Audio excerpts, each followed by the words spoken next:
olarak gördüm. Hani bir tepkileri var. Biz hakkımızı istiyoruz diyorlar. Bu entegre olmaya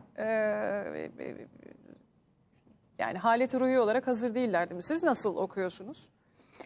Evet, şunun iki cümle söyleyeyim çünkü İran'da çok önemli. İran, Tahran, İstanbul, bunları herhalde hızlı bir şekilde konuşacağız. Ona göre de iki cümleyle özetleyeyim. Saynur Hanım, bu PKK'nın bir kere sizi tebrik ederim. Uluslararası ilişkiler lisansınız olduğu için ısrarlı bir şekilde eksik olmayın.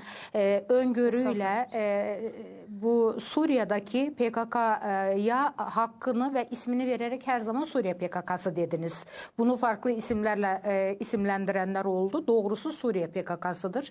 Devlet de Suriye'deki bu terör gücünün Suriye PKK'sı olduğu konusunda hepimiz görüyorsunuz aynı ifadeleri kullandık. Demek ki başından bizim yorumlarımız doğruydu.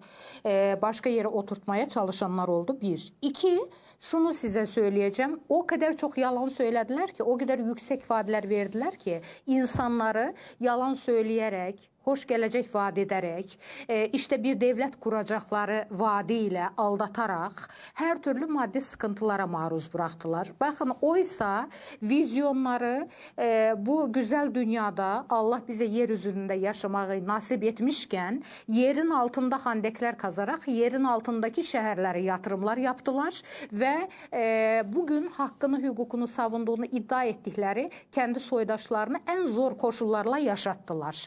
Söylemleriyle bugün gelinen netice birbirinin 180 derece farklı olduğu için hani bizim Azerbaycan'da bir deyim var, der ki deveden düşmüş ama höt hötü deveyi tutan o kendiri, çatıyı elinden bırakmıyor. Şimdi düştüler, yere vurdular ama hala da iddialı gözükmeye gayret ediyorlar. Sorunuza cevap olarak bu entegrasyon sürecini olumsuz etkiler mi?